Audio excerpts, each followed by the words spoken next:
Good afternoon students. I hope आपका नवरात्रि बहुत अच्छा चल रहा है। Happy Dussehra, happy Navratri to all of you. So आज अगेन एक शॉर्टकट वीडियो लेके आई हूँ on the basis of CTET science portion. तो साइंस का मैग्नेटिज्म का आ गया था, तो सेकंड आज इंपॉर्टेंट टॉपिक लेके आ रही हूँ। इसके रिलेटेड क्वेश्चंस भी आपको बता दूँगी। So let's start. सो एक पोर्शन देखते हैं, क्या है एटम। डे 2 में आज हम एटम करें, बिकॉज आप पूछा थोड़ा इंग्लिश थे तो काम नहीं हो पाया। तो इतना ही शॉर्टकट वीडियोस आपके लिए आएंगे, और उसके साथ अगर सीटेट के प्रीवियस क्वेश्चंस मतलब आपको प्रैक्टिस करने हैं तो आप प्लेलिस्ट चेक कर लीजिए, वहाँ पे आपको पेडागोजी के पोर्शंस मिल जाएंगे, बहुत सारे क्वेश्चंस हैं एंड उसको प्रैक्टिस कर सकते हो। लेटर ऑन और भी हम लोग देखते हैं जो प्रीवियस ईयर के क्वेश्चन पेपर आपको डिस्कस करवा सकते हैं कि नहीं। ओके, सो ये पोर्शन आपका स्टार्ट होता है। तो फर्स्ट ऑफ ऑल आपको जानना पड़ेगा कि आपको पता है, आई नो दैट, तो हम फटाफट देखते हैं कि इलेक्ट्रॉन, प्रोटॉन एंड न्यूक्लियस क्या होता है। Electron, proton, nucleus. अभी देखो जो आपके पोर्शंस है ना, मतलब आपके जो सेंट्रल पॉइंट पे रहता है, सेंट्रल में प्रेजेंट है, ये जो डार्क स्टेंड वाला पोर्शन देखा जा रहा है, तो वो आपका न्यूक्लियस है। न्यूक्लियस को हिंदी में बोलते हैं नाभिक, एंड इसमें दो चीज़ें रहते हैं, एक होता है न्यूट्रॉन, एक होता है प्रोटॉन। न्यूट्रॉन होता है N0 और N0 बोल सकते हैं, एंड प्रोटॉन के लिए पॉजिटिव साइन यूज़ होता है P+। इलेक्ट्रॉन के लिए हम लोग E- का यूज़ करते हैं, एंड इलेक्ट्रॉन्स प्रोटॉन के साथ इक्वल होता है नंबर्स पे, एंड वो रिवॉल्व करता है सराउंडिंग द न्यूक्लियस। ये जितने भी आप सर्कल्स देख रहे हैं, दीज आर कॉल्ड ऑर्बिटल्स। इनको हम ऑर्बिटल्स बोलते हैं, ठीक है। दीज आर कॉल्ड ऑर्बिटल्स, हम इनसे ऑर्बिटल्स बोलते हैं। अभी जो जो इंपॉर्टेंट चीज़ है सीटेट के बेसिस पे या कमिंग जो एग्जाम्स आ रहे हैं उसके बेसिस पे वो देखते हैं। इलेक्ट्रॉन का डिस्कवरी किसने किया था ना, इलेक्ट्रॉन का डिस्कवरी जे थॉमसन ने किया था 1897 में। नेगेटिव चार्ज है इसलिए -1.6 इंटू 10⁻⁻19 सी लिखा गया है। Electron move around in a fixed orbit. ये जो ऑर्बिट्स हैं, ये सारे ऑर्बिट्स हैं जो सर्कल्स में प्रेजेंट है, ये ऑर्बिट्स हैं, ठीक है, ऑर्बिट्स हैं। अभी चेक करते हैं और थोड़ा पोर्शन की प्रोटॉन क्या होता है। प्रोटॉन को डिस्कवरी किसने दिया था, गोल्डस्टेन 1919 में, एंड ये पॉजिटिव साइन बस लगेगा, इलेक्ट्रॉन के चार्ज में जितना था वही सेम है, +1.6 इंटू 10⁻, ये इंटू है, इंटू 10⁻⁻19 सी। न्यूट्रॉन को किसने डिस्कवर किया था, चार्विक ने 1932 में। सो ये हो गया आपके पूरे पोर्शन, एंड इसके लिए अभी देखते हैं, इसका चार्ज ना आपका ज़ीरो रहता है। चलो, अब इलेक्ट्रॉन के लिए कुछ मॉडल्स निकले थे, ठीक है। इलेक्ट्रॉन्स के लिए जो थॉमसन ने बोला था, थॉमसन ने एक कंसेप्ट दिया था, क्या, जे थॉमसन ने बोला था इलेक्ट्रॉन्स कैसे हैं, ये ना वाटरमेलन मॉडल के ऊपर चलता है। वाटरमेलन मॉडल क्या है, जैसे वाटरमेलन में क्या होते हैं, सीड्स होते हैं, तो सीड्स को मान लो आपके वो इलेक्ट्रॉन्स हैं, एंड पूरा पोर्शन आपका है न्यूट्रॉन एंड प्रोटॉन्स का। ऐसा बोला गया वाटरमेलन मॉडल में। बट इससे छोड़ के और भी मॉडल्स हैं, तो उसे हम देखते हैं। नेक्स्ट में आता है आपका, यहाँ पे देख लो, बोर्ड्स मॉडल। ये जो बोर्ड्स मॉडल है वो बोला जाता है कि इलेक्ट्रॉन्स जो भी हैं वो मूव करते फिक्स्ड ऑर्बिटल में, फिक्स्ड ऑर्बिटल में है, अपोजिट नहीं, उसका एक रेंज होता है, उस फिक्स्ड ऑर्बिटल में ही मूव करता है।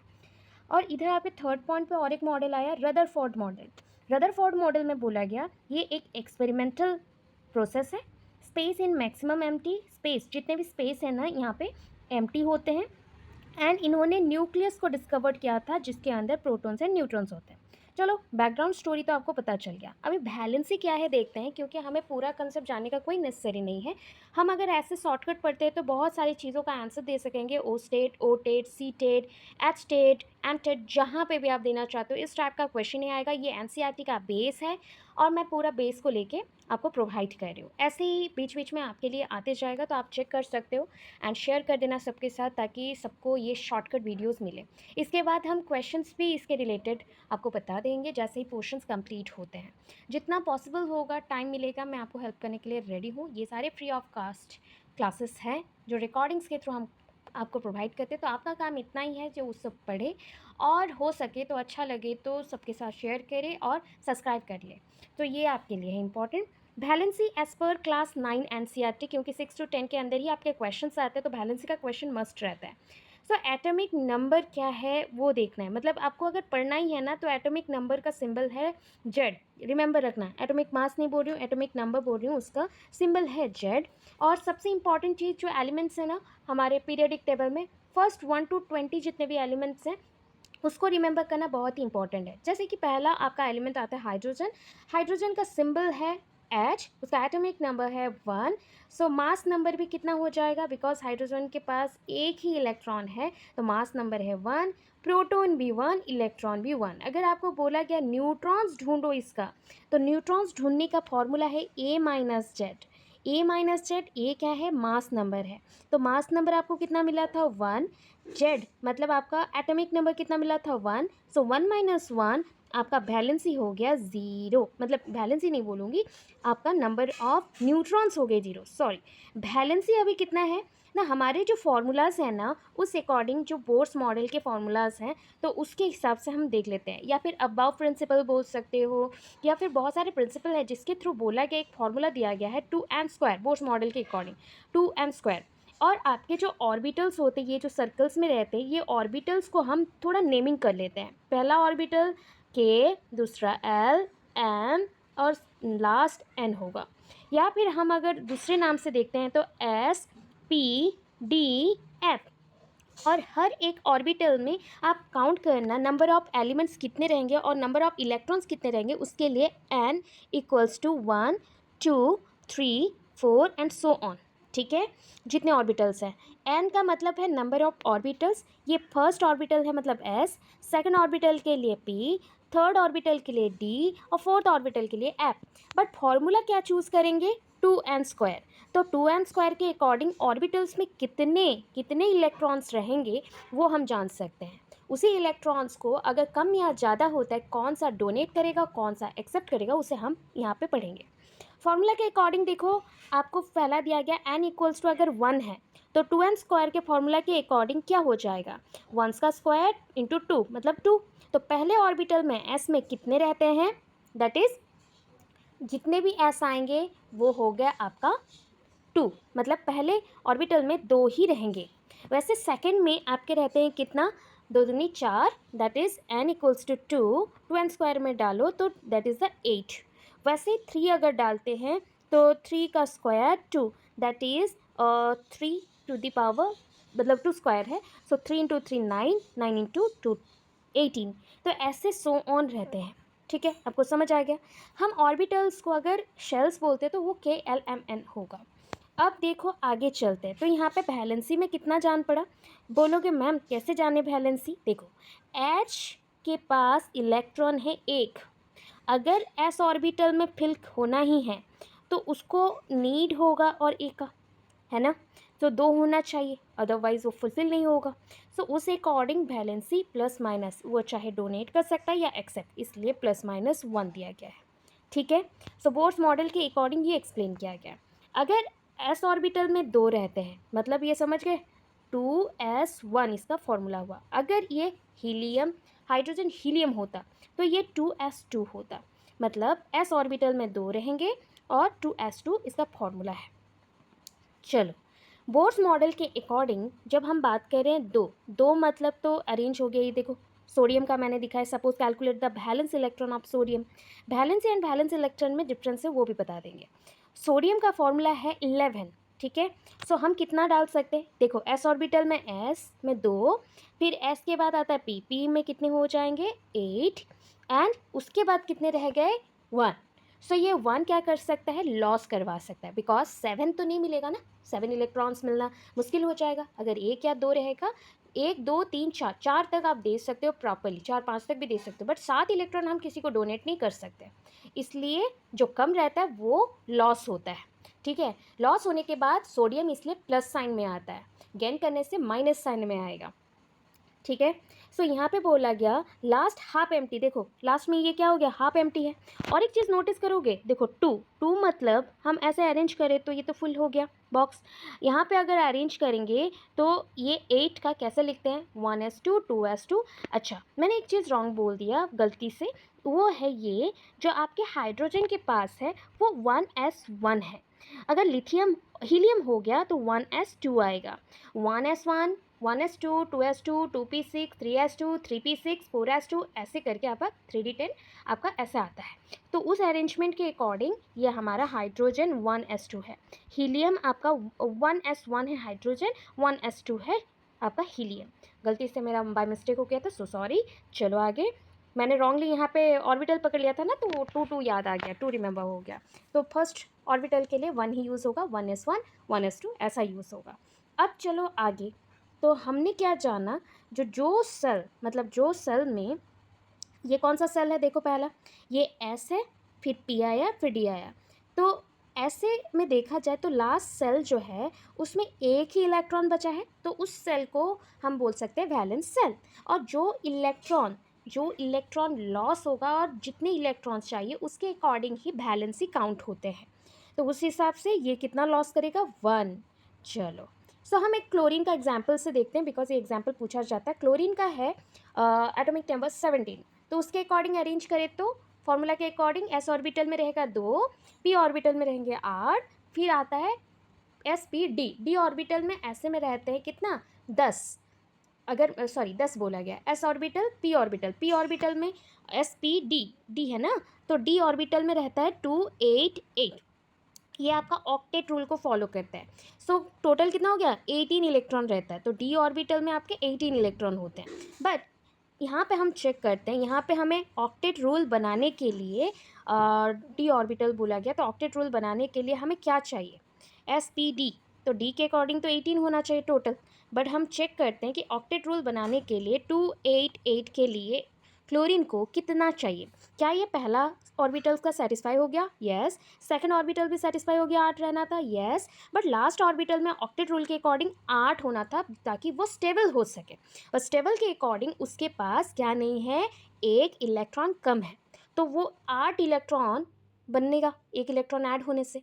तो 7 वो डोनेट नहीं कर सकता है, बट वो 1 रिसीव कर सकता है। इसलिए NaCl का कॉम्बिनेशन जब बनता है तो आप देख सकते हैं NaCl, Na दे सकता है 1, Cl ले सकता है 1, तो हमने एक्सचेंज किया, तो क्या बना, NaCl।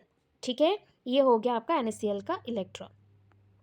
ठीक है, सो वैलेंस सेल में कितने इलेक्ट्रॉन थे हमारे क्लोरीन के पास, 7। बट 7 कितना ले सकता है ऑक्टेट रूल को फॉलो करने के लिए, 1। तो आपको याद रखना है 2 8 8 इसी फॉर्मूला में जाना है, ऑक्टेट रूल में जाना है, तो उस अकॉर्डिंग हमारे पास 1 चाहिए, तो वैलेंसी आपका 1 है। तो किसी भी 1 to 10 आप इलेक्ट्रॉन्स का मतलब जो भी एलिमेंट्स हैं उसका आप इलेक्ट्रॉन्स को काउंट कर सकते हैं, उसके इलेक्ट्रॉनिक कन्फिग्रेशन के अकॉर्डिंग वो कितना डोनेट कर सकता है या कितना रिसीव कर सकता है, ऑक्टेट रूल को फॉलो करते हुए, स्टेबिलिटी को फॉलो करते हुए आप चेक कर सकते हैं। सो अब देखो, मैग्नीशियम का फॉर्मूला है 12, ठीक है, एटॉमिक नंबर। सो मैग्नीशियम का फॉर्मूला Mg और एटॉमिक नंबर है 12, तो उसको अरेंज करो, 282 हो गया। सो भी मतलब यहाँ पे हमारा लास्ट वैलेंसी, मतलब कितने इलेक्ट्रॉन्स हैं। पता है कभी कभी valency and valence electron same भी हो सकता है, बट कभी कभी नहीं, तो उसको भी रिमेंबर रखना, हमेशा सेम देके सेम मत कर देना। तो वैलेंस इलेक्ट्रॉन है 2। सो Mg के पास क्या आएगा क्या जाएगा, बिकॉज उसको ऑक्टेट रूल में अगर हम डालते हैं तो ऑक्टेट रूल के अकॉर्डिंग क्या बन जाएगा, ऑक्टेट के अकॉर्डिंग उसको और भी 6 इलेक्ट्रॉन चाहिए। तो ऐसे तो पॉसिबल नहीं है ना हर एक चीज़ के साथ वो ज्वाइन हो जाए। बट एक चीज़ और बता देती हूँ, अगर ये सेल के साथ कंबाइन करा एंड आपको फॉर्मूला जेनरेट करना रहा तो क्या करोगे, तो देखना Mg का लास्ट सॉरी वैलेंसी मतलब वैलेंस इलेक्ट्रॉन कितना है वैलेंस सेल में, तो वो है 2। क्लोरीन का कितना था, 1, एक्सचेंज कर देना, तो Mg1Cl2, तो MgCl2 आपका फॉर्मूला बनता है। तो फॉर्मूला के ऊपर एक क्वेश्चन रहता ही है। अभी देखो Mg2+ का मतलब क्या है, 2+ मतलब उसने क्या किया है, 2+ का मतलब क्या किया है, और देखो प्लस साइन आया मतलब लॉस करेगा, माइनस साइन आया मतलब गेन करेगा। तो Mg2+, Mg का फॉर्मूला में Mg12 लिखा जाता है एटॉमिक नंबर, तो एटॉमिक नंबर 12 है, 2+ बोला गया तो वो क्या कर रहा है, डोनेट कर रहा है। तो 2 बाहर थे ना, अगर उसको स्टेबल होना है 2 8 और 2 8 8 इतना ही होना पड़ेगा, तो 2 8 बनने के लिए उसको 2 देना पड़ेगा, 2 दे दिया मतलब उसके पास कितने इलेक्ट्रॉन्स बचे, 10। तो एटॉमिक नंबर उसका क्या है, Mg2+ का 10। Mg अगर 3+ हुआ तो वो 9 हो जाएगा, ठीक है। Mg सिर्फ लिखा गया है तो उसका 12 होता है इलेक्ट्रॉन, तो ये चीज़ याद रखो। Atomic number equals to number of proton, हमेशा नहीं बट मैक्सिमम चीज़ों में हो जाता है। Atomic number number of electron भी होता है स्पेशल केसेस में, जब कोई चीज़ों में चार्ज मेंशन ना हो, जैसे कि कोई एलिमेंट पे चार्ज मेंशन नहीं है कि Mg+ है, Cl- है या Mg2+ है, Cl-2- है, कुछ भी मेंशन नहीं है, न्यूट्रल चार्ज है, तभी हम लोग बोल सकते हैं atomic number equals to number of electron. So A का मतलब क्या था? Mass number. जेड का मतलब क्या था? Atomic number. सपोज थिंक कर लो x इक्वल्स टू एलिमेंट है कोई, तो फॉर्मूला क्या आता है देख लो। x ऊपर लिखते हैं मास नंबर, नीचे लिखते हैं जेड, मतलब आपका एटॉमिक नंबर। अगर a माइनस जेड हो गया तो वो निकलेगा आपके न्यूट्रॉन्स नंबर। अगर आपको एटॉमिक मास निकालना है नॉर्मली किसी चीज़ का भी, तो a+z कर देना, आपका निकल जाएगा। तो इसी के बेसिस पे आपको कुछ क्वेश्चन दूंगी, उससे पहले एलिमेंट्स के आप पूरा देख लो।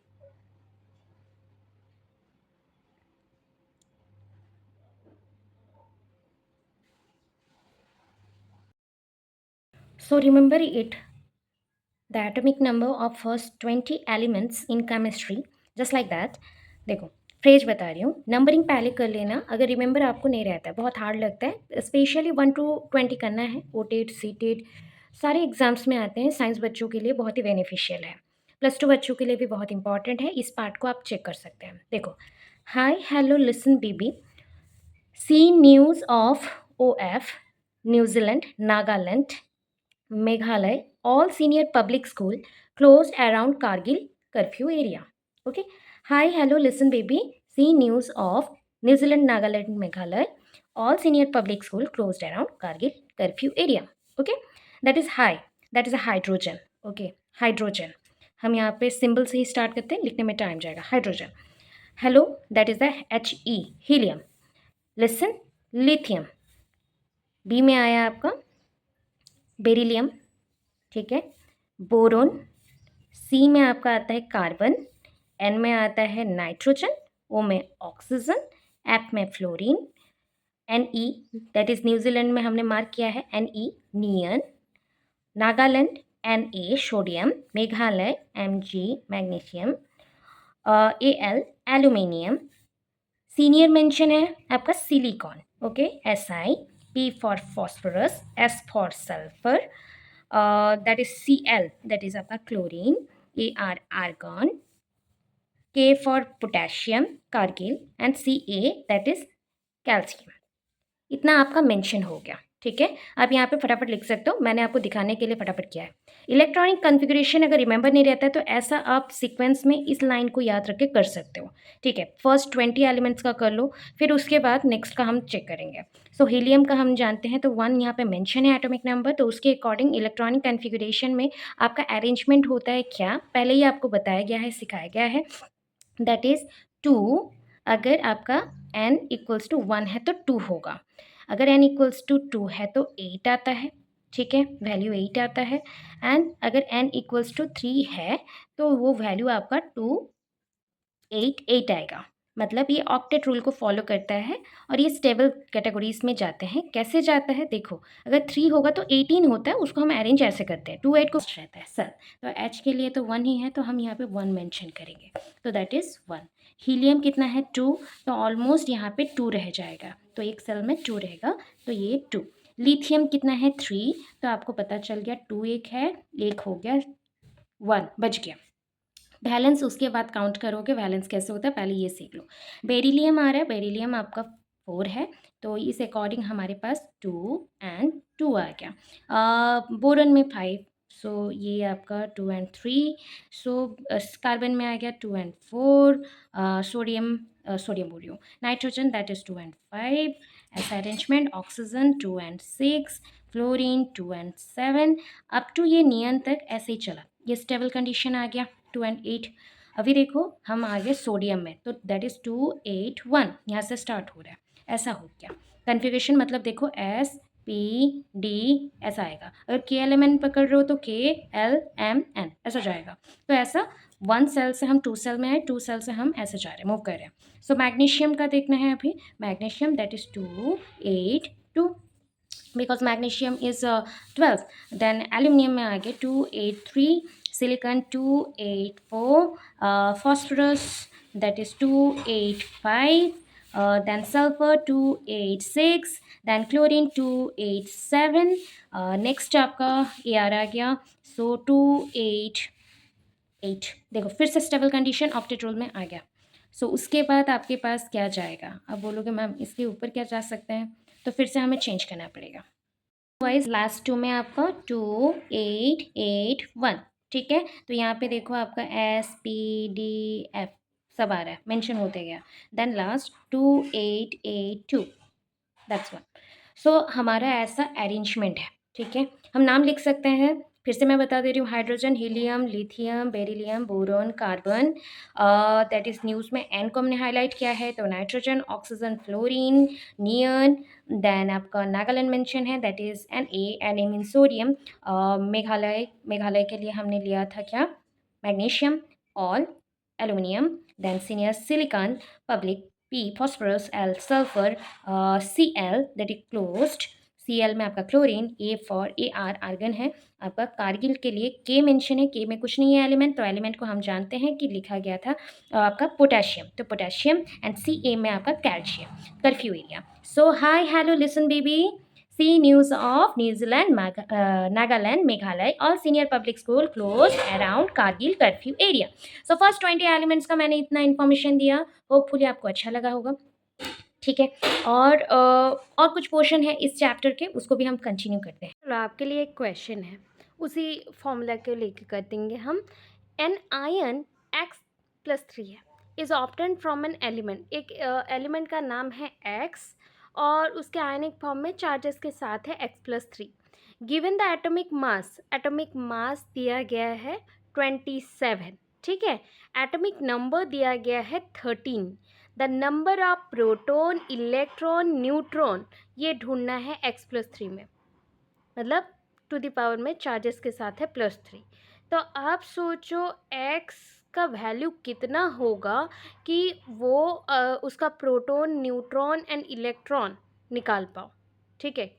कितना है बोल दिया गया है, एटॉमिक मास नंबर 27 है।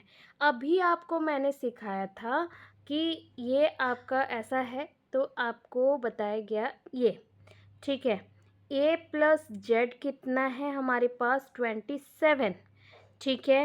एटॉमिक नंबर भी गिवन है, मतलब ये गिवन है, दैट इज द 13, ठीक है। न्यूट्रॉन निकाल लेते हैं, तो न्यूट्रॉन का फॉर्मूला क्या था? Z-A, ठीक है, Z-A, और A-Z भी कर सकते हो, कोई बात नहीं। अभी पकड़ो ये चीज़, ठीक है।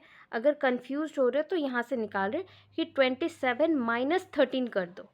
27 - 13 मतलब कितना है? 14। न्यूट्रॉन निकल गया 14। 14 के पास आपके पास क्या है जो आप जान सको? तो एग्जैक्टली आपको ये बोला गया, पहले भी बोला गया था कि प्रोटॉन एंड इलेक्ट्रॉन के नंबर्स सेम होते हैं। बट एक चीज़ याद रखो, प्रोटॉन एंड इलेक्ट्रॉन्स के नंबर सेम होते हैं, तो हमारे पास प्रोटॉन इलेक्ट्रॉन्स 13 होना चाहिए। बट प्रोटॉन्स डोनेट नहीं हो रहा, इलेक्ट्रॉन्स डोनेट होते हैं। इलेक्ट्रॉन्स डोनेट होने के बाद ये +3 वाला सिंबल आया, तो 3 देने के बाद यहाँ पे इलेक्ट्रॉन का नंबर कितना आएगा? इलेक्ट्रॉन का नंबर कितना आएगा? तो उसके अकॉर्डिंग 13 - 3 कर लो, तो आपके पास आ जाएगा 10, ठीक है। सो इलेक्ट्रॉन है 10, प्रोटॉन है 13 एंड 14 है आपका न्यूट्रॉन, एंड टोटल आपका एटॉमिक मास है 27, एटॉमिक नंबर है 13। सॉल्व करके देखो और इजी है। नेक्स्ट क्वेश्चन देखते हैं, the electronic configuration of 3 elements. देखो 3 एलिमेंट दिए गए हैं XYZ। अगर सपोज X का हमने इलेक्ट्रॉनिक कन्फिगरेशन दिया 2 और 4, Y का दिया 2 और 7 एंड Z का दिया 2 और 1, तो एक चीज़ नोटिस करना, कौन से एलिमेंट्स को लेके हम यहाँ पे ऑप्शन में जो भी एलिमेंट्स बन रहे, मतलब कंपाउंड बन रहे, वो बन सकेंगे। तो एक चीज़ देखो, 2 एंड 4 पहले नोटिस करना, 2 एंड 4। एक चीज़ देखना, क्या ये मतलब एस ऑर्बिटल का सब कुछ फुलफिल कर रहा है? यस, 2 इलेक्ट्रॉन है। बट पी ऑर्बिटल में तो नॉर्मली आपके पास कितने होने चाहिए? 8 होने चाहिए, आइदर डोनेट करके या रिसीव करके। क्या 4 मतलब इसको कितना चाहिए बताओ? और भी 4। क्या वाई और जेड इसको 4 दे सकते हैं? नो। सो ये ना ऑप्शन में ही नहीं आना चाहिए, ठीक है, समझ आया? ये क्विक ट्रिक है। 2 7 है तो इसके पास और कितना चाहिए? 1 1 होने से ये एग्जैक्टली 8 में आ जाएगा। क्या जेड इसको डोनेट कर सकता है? यस डोनेट कर सकता है। एंड जेड क्या इसको मतलब जेड देने के बाद क्या ये फुलफिल रहेगा? यस ये हो जाएगा। तो इनके दोनों के अंदर का बॉन्डिंग बन गया। अब एक चीज़ देखते हैं कि मुझे चाहिए क्या।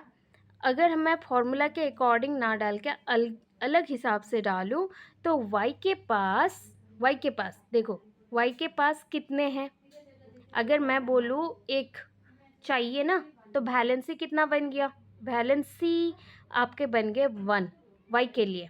जेड के लिए वैलेंसी कितना है बोल सकते हो? बिकॉज वो 7 वैलेंसी कभी नहीं होता। जब 7 वैलेंसी नहीं होता है तो लास्ट 1 ही वैलेंसी है, पर हम 1 उसको दे देते हैं, ठीक है। देने के पास जेड के पास कितना रह गया? 2। तो फॉर्मूला के अकॉर्डिंग आप बोलोगे एक डोनेट हुआ एक रिसीव हुआ, तो उसके अकॉर्डिंग वाई जेड आना चाहिए। नहीं, बिकॉज लास्ट में देखो y के पास तो वैलेंसी 1 है, बट जेड देने के बाद उसके पास 2 है। एंड आपको क्या बताया था? y अगर इधर है मतलब वैलेंसी है 1, इधर है 2, तो एक्सचेंज करो तो क्या बनता है? y2z। इतना इजी क्वेश्चन सीटेट में कभी नहीं आता, मतलब उससे ज़्यादा इजी नहीं आता है। डायरेक्ट जो आप सोच के वाइजेट कर दो, इसलिए रॉन्ग हो जाता है। सोच समझ के ध्यान लगा के करना पड़ता है, क्योंकि बैलेंसी के बहुत सारे रूल्स दिए गए हैं, उनमें से एक एक मैं बता रही हूँ।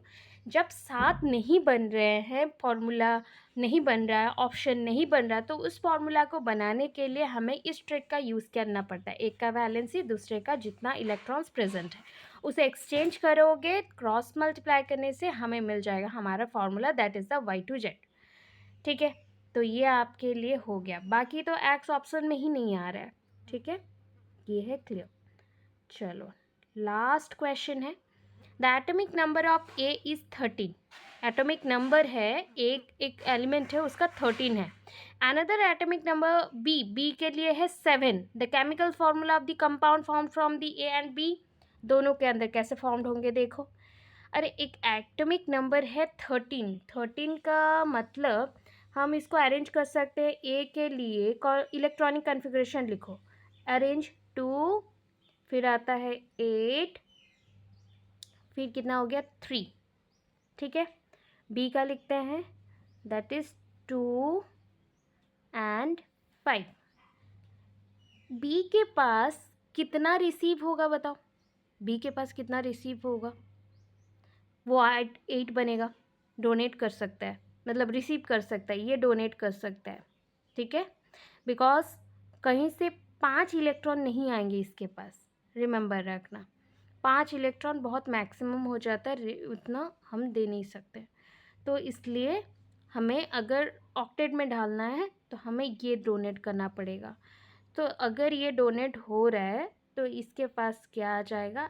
ए हमारे पास आया। सो इसके पास अभी वैलेंसी है 1, बिकॉज ये डोनेट करने वाला है और ये रिसीव करेगा।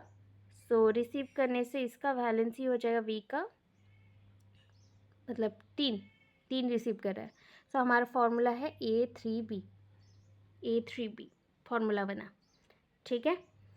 आई होप ऐसा आपको और क्लियर हो जाए, कन्फ्यूज़न बिल्कुल ना हो। अगर कन्फ्यूज्ड हो रहे हो तो मुझे और बताना, मैं ऐसे टाइप के क्वेश्चन और भी प्रैक्टिस आपको करवा दूँगी। आई होप समझ आया हो, कुछ ना कुछ क्लियर हुए हो। और ऑलवेज़ याद रखो, आपका जो रहता है 1s2 2s2 2p6 3s2, ये आपका इलेक्ट्रॉनिक कन्फिग्रेशन है। अबाउ प्रिंसिपल के अकॉर्डिंग 2n² के फॉर्मूला से ये अरेंज्ड होता है। ऑर्बिटल समझ आया, न्यूक्लियस समझ आया, न्यूट्रॉन प्रोटॉन इलेक्ट्रॉन काउंट करना समझ आया। और atomic number, mass number, atomic number के लिए हम लोग यूज़ कर रहे हैं ए, मास नंबर के लिए यूज़ करेंगे हम लोग जेड, और उसके अकॉर्डिंग A+Z हो गया तो आपका बनेगा न्यूट्रॉन। तो ये मतलब न्यूट्रॉन नहीं, न्यूक्लियस बनेगा। तो इसके अकॉर्डिंग आप सब कुछ निकाल सकते हो, फॉर्मूला सब बता दिए गए हैं। और एलिमेंट्स के नेम आप देख सकते हो कि कितना इजीली मैंने लिख के दिखाया विद उसके इलेक्ट्रॉनिक कन्फिग्रेशन एंड उसके ऑक्टेट रूल 288। देखो हमेशा याद रखना, पहला 2, देन स्टेबल फॉर्मेट में बोल रही हूँ 288, ठीक है, 2888, ये एस, ये पी, ये डी, ये एफ। तो ऐसा रहता है, ये सारे ऑक्टेट रूल को फॉलो करते हैं, ये ऑक्टेट रूल में ही जाएगा, octet rule octet rule octet rule, ये स्टेबल बनता है, ठीक है। इतने करके आपके लिए आज का इतना लिमिटेड है। आई होप अच्छा लगा हो, समझ पा रहे हो, क्विक है।